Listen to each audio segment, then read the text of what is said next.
Good morning students. आशा करता हूँ आप सभी अच्छे होंगे, स्वस्थ होंगे और अध्ययन भी कर रहे होंगे। यूरोप में राष्ट्रवाद का उदय चैप्टर के अंतर्गत आज हम लोग प्रारंभ करेंगे टॉपिक रूमानी कल्पना और राष्ट्रीय भावना। यह 5 नंबर का महत्वपूर्ण प्रश्न है। प्रश्न पूछा जाता है कि राष्ट्रवाद के विकास में रूमानीवाद या रूमानी कल्पना की भूमिका का वर्णन करें।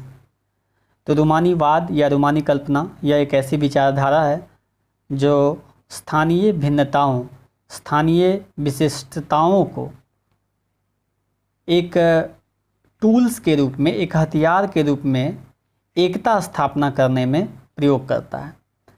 आपके चैप्टर में लिखा गया है, इसी को हमने बहुत ही संक्षेप में लिखने की कोशिश किया है कि रूमानीवाद एक ऐसी विचारधारा है जिसका मानना है कि लोक संस्कृति या स्थानीय संस्कृति को आधार बनाकर राष्ट्रवाद की भावना विकसित की जा सकती है।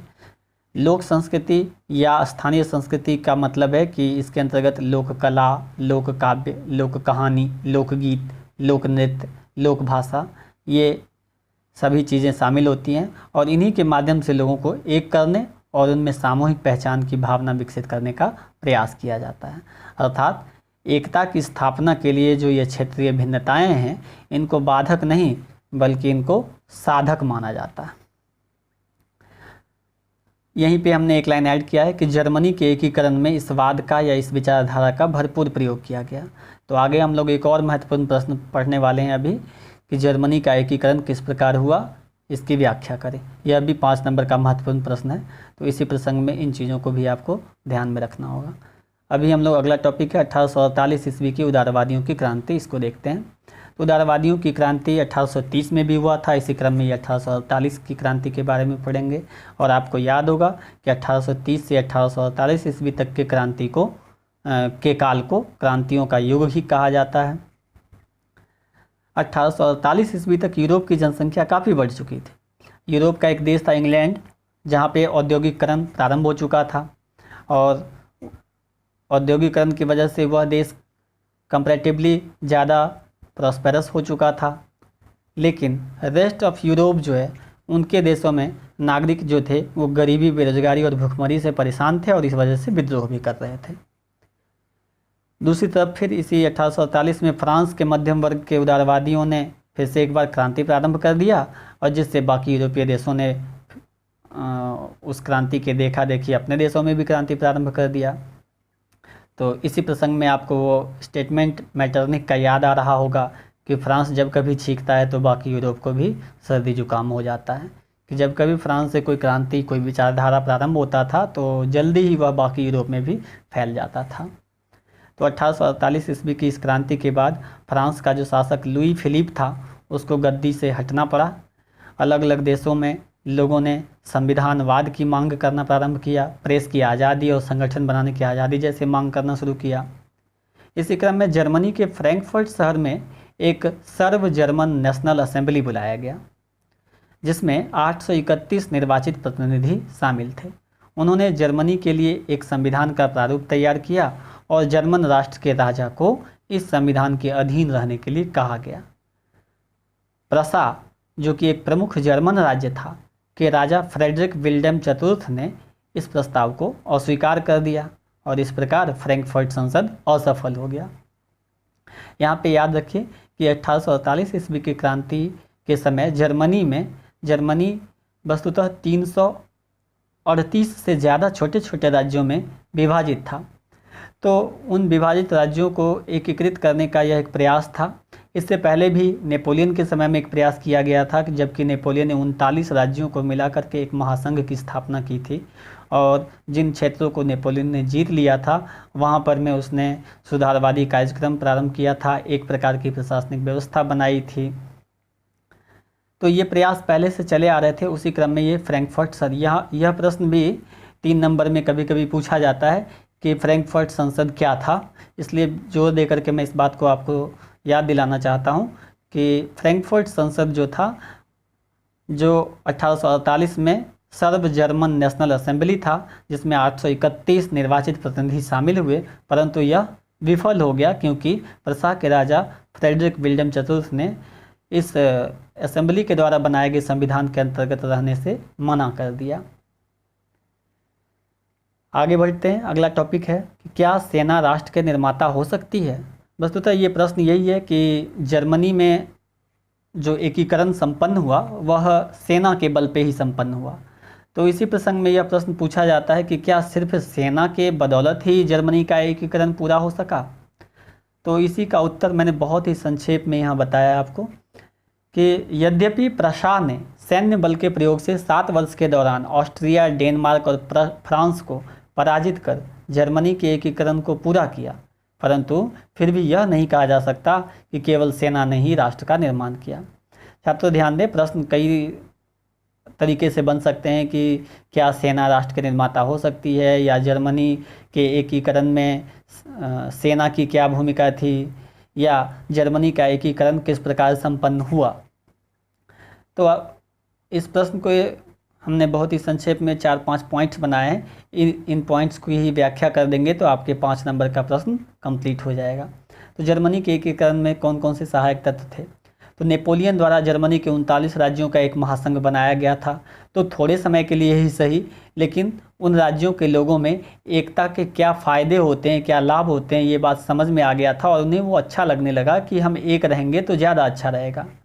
दूसरी तरफ जो व्यापार करने में कई तरह की परेशानियां होती थी, जो हर राज्य को पार करने पर में चुंगी या कर देना पड़ता था, इसको समाप्त करने के लिए प्रसा राज्य के ही पहल पर में 1834 में ही एक शुल्क संघ की स्थापना की गई थी, जिसका नाम जोलवेराइन था।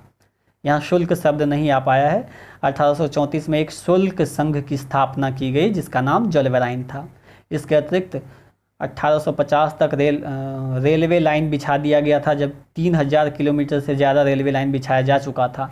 तो रेलवे लाइन के बिछाए जाने से एक जगह से दूसरे जगह की कनेक्टिविटी बढ़ गई, लोगों का आना जाना बढ़ गया, एक दूसरे से इंटरेक्शन बढ़ गया, जिससे लोगों में कम्युनिकेशन बढ़ने से एकता की भावना का विकास हुआ।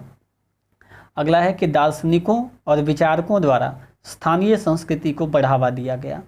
तो अभी हमने जो रोमानीवाद पढ़ा उसमें जिस प्रकार से आपके चैप्टर में कुछ नाम दिए हैं, ग्रिम बंधु है, 2 भाई थे ग्रिम्स बंधु, उन्होंने एक पुस्तक भी छापा था ग्रिम्स फेयरी टेल्स, और उस पुस्तक में उन्होंने स्थानीय कहानी किस्सों को संग्रहित किया था। इसके अतिरिक्त योहान ग्रेटफील्ड्स का नाम आता है। ऐसे विचारकों ने इस मान्यता को मजबूती से बढ़ावा दिया कि स्थानीय संस्कृति को अगर हम एक टूल के रूप में, एक यंत्र के रूप में प्रयोग करें तो हम एकता की भावना को, राष्ट्रवाद की भावना को बना सकते हैं। और अंत में प्रसा का जो प्रधानमंत्री था ओटो वान बिस्मार्क, इसकी जो कूटनीतिक समझदारी थी यह बहुत ही कामयाब रहा। प्रसा एक महत्वपूर्ण राज्य था ही, और वहाँ का एक महत्वपूर्ण प्रधानमंत्री मिल गया उसे ओटो वान बिस्मार्क के रूप में।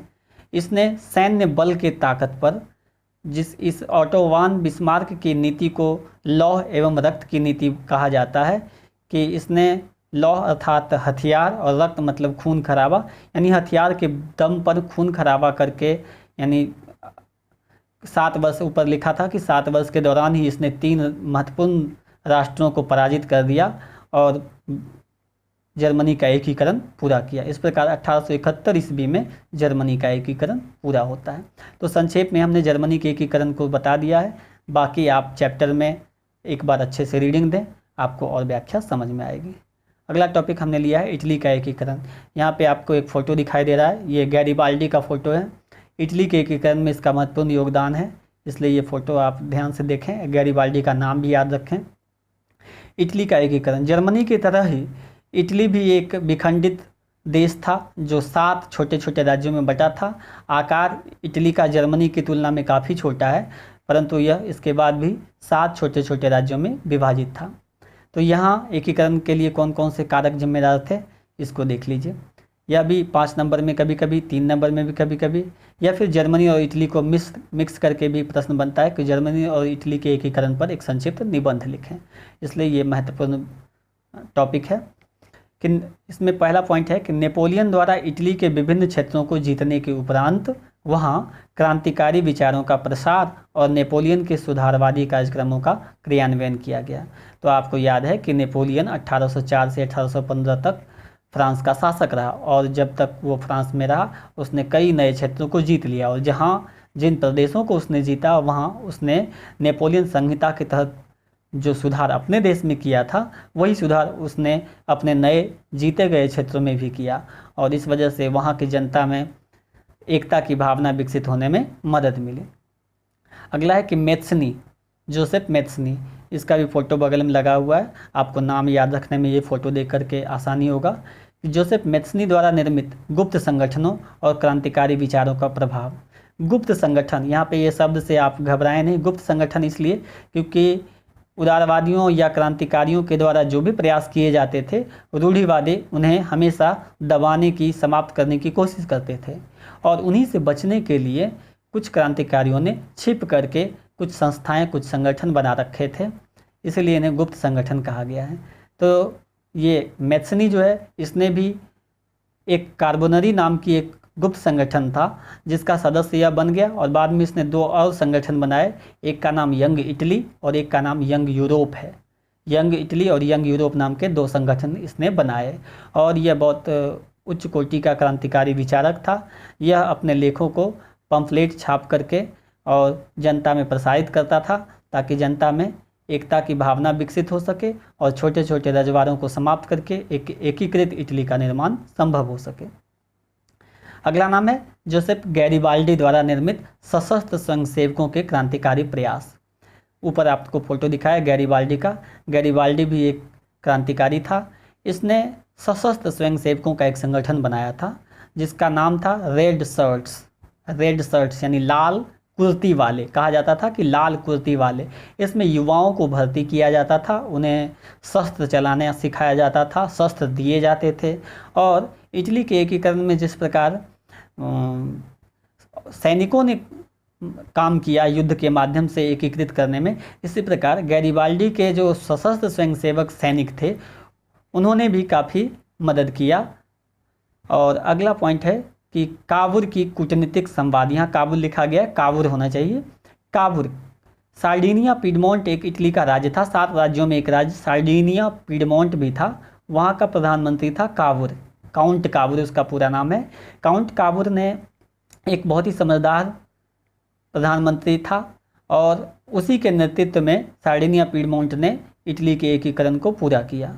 परंतु ध्यान रखें, आपके चैप्टर में एक बॉक्स दिया गया, उस बॉक्स को आप पढ़ेंगे कि इटली का एकीकरण 1870 में जाके पूरा होता है और आप पीछे पढ़ेंगे तो वहाँ लिख दिया है कि 1860 में इटली का एकीकरण पूरा होता है।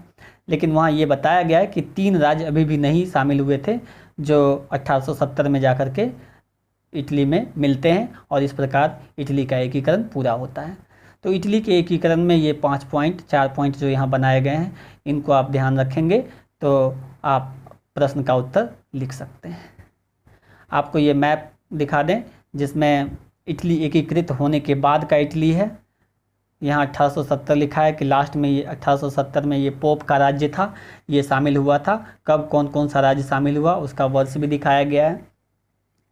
और ये एकीकरण से पहले का मैप है जो आप देख सकते हैं कि किस प्रकार ये लोम्बार्डी, वेनेशिया, परमा, मेडोना, टस्कनी, पेपल राज्य, इस तरह से 7 राज्यों में ये बटा हुआ था। तो आशा करता हूँ ये वीडियो आपके लिए उपयोगी होगा और आपके प्रश्नों का उत्तर लिखने में भी हेल्पफुल होगा। आप निश्चित रूप से इस वीडियो को पूरा देखें, ध्यान से देखें। धन्यवाद।